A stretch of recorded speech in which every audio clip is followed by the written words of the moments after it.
un défaut dans la localisation précise des vestiges. Et donc, pour cela, il fallait d'abord commencer à résorber tout passif dans le...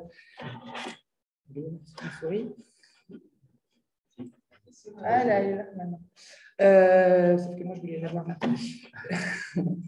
Et donc, pour régler le problème, il fallait d'abord donc, essayer de résorber tout ce passif en faisant le point de tout ce qui existait déjà en Haute-Normandie, en commençant donc par aller voir sur la carte archéo, éplucher toutes les sources anciennes aussi, et donc aussi s'en référer à tous les agents forestiers qui travaillent dans ces forêts, qui arpentent ces forêts et qui avaient déjà repéré un certain nombre d'anomalies.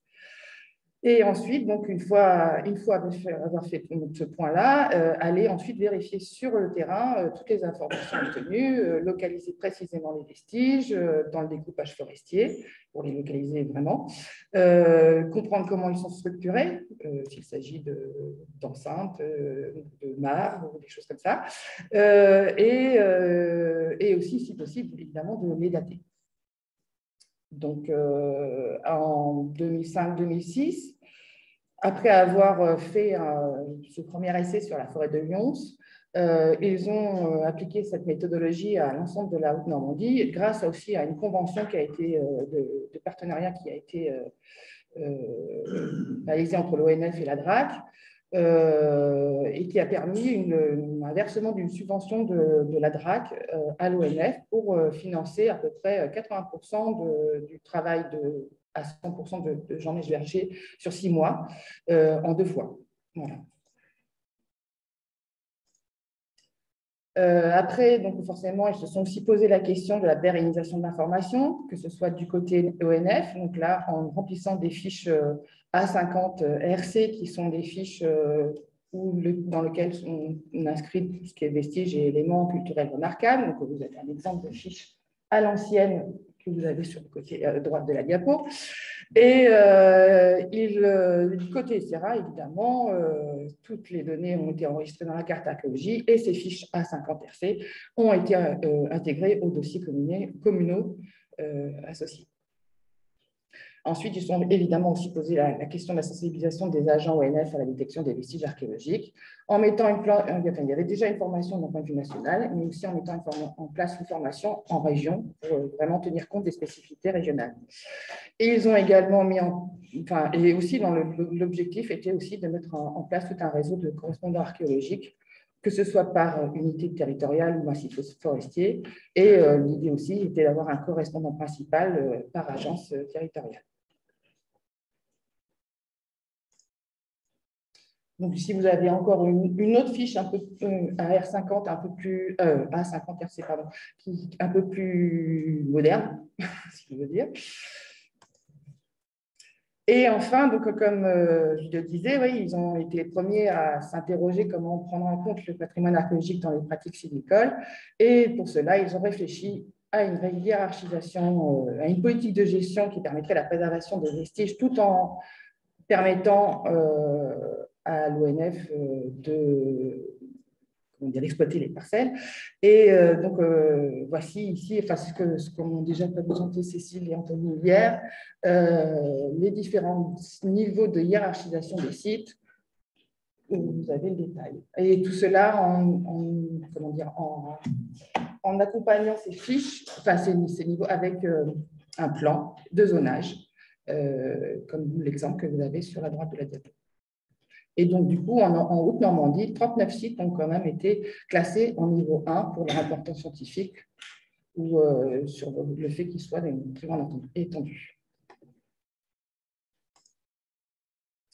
La Haute-Normandie a aussi bénéficié d'une couverture lidar, enfin, d'une partie, assez rapidement, grâce au groupe Seine-Aval, Seine-Aval, il y a eu une acquisition de lidar dès 2011 qui a permis, dans la partie aval de la Seine, d'avoir une couverture plus ou moins complète des principales forêts de part et d'autre de la Seine.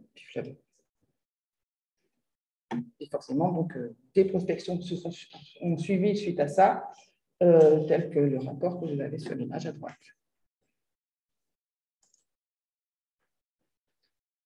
Donc, du coup, toutes ces mesures ont permis, enfin, l'objectif était de n'arriver qu'exceptionnellement à la prise de mesures contraignantes pour la gestion sylvicole, et notamment par l'archéologie préventive. Et donc, l'archéologie préventive, c'est vraiment qu'en dernier recours, et dans toutes ces concertations, enfin, quand finalement on ne pouvait pas faire autrement, c'était en appliquant le Code du patrimoine que vous avez sur la diapo à propos des travaux de préparation des sols. Et donc, quand vraiment il n'était pas possible de concilier l'exploitation forestière et la préservation des vestiges, il est arrivé une seule fois, a priori, qu'un diag soit mis en place, comme ici pour le seul diagnostic archéologique que j'ai vu dans la documentation, pour la parcelle 52 de la forêt de Montfort, où était connu un site sur une très grande surface, de 14 hectares. On savait que c'était un site probablement de production de poterie, on n'en savait pas tellement plus, mais à un moment donné, il a fallu exploiter cette parcelle, et donc la seule solution qui a été trouvée, c'est de mettre en place un diagnostic archéologique sur les tracés des chemins d'exploitation. Donc le diagnostic va concerner vraiment ce qui est en rouge sur l'image. Et donc, vous avez ici, à droite de la diapo, une image de ces tranchées sur ce chemin d'exploitation. Donc, je vous ai mis deux diapos là, vous montrant le type de vestiges conservés, très très bien conservés, qui sont des fours de potier. Vous voyez ici les sols des fours qui sont encore préservés, les alandiers. Ça montre à quel point c'est très bien conservé sous les forêts. Et vous avez ici aussi des ateliers de potier où on voit encore l'emplacement des tours de potier. Donc voilà.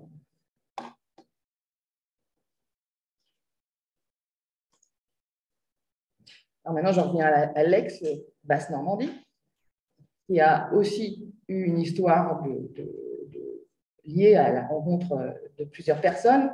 3 personnes, Fabien Desvrieux, qui était un agent SRA, Fabrice Morand, qui était un archéologue amateur qui a beaucoup prospecté dans les forêts, et également Thierry Goudet, qui était un agent ONF sur la forêt du Perche.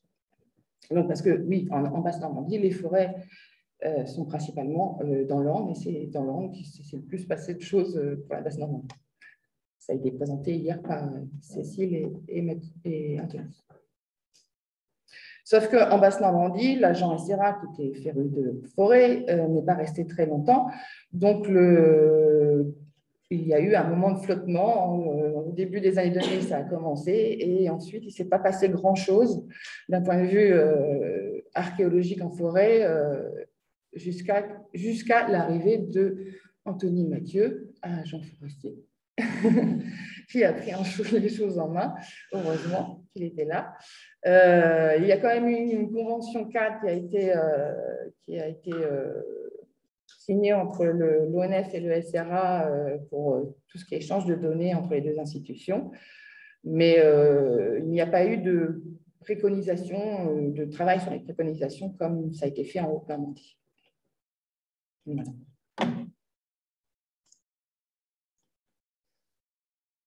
Les données, enfin, la reprise des recherches a vraiment repris dans l'Orne grâce aux prospections LIDAR qui ont été présentées hier, en 2018.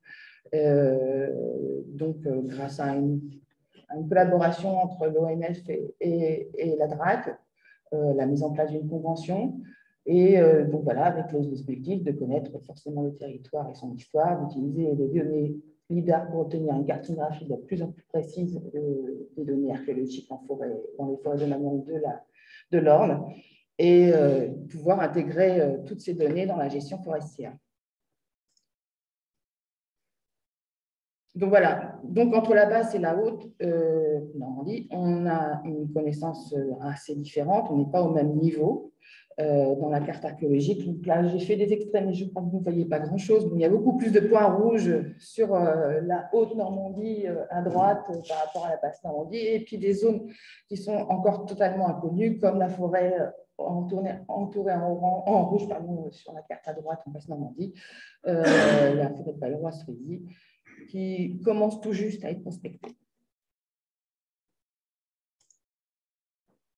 Donc maintenant, aujourd'hui, comment ça se passe? Donc finalement, avec toute cette historique, on se rend compte que la base Normandie, le suivi archéologique des vestiges, c'est un suivi beaucoup plus autonome de la part de l'ONF par rapport à la Haute-Normandie. Il y a du coup un correspondant archéologique principal qui est Anthony, non, qui est Mathieu, non, Anthony Mathieu, pardon,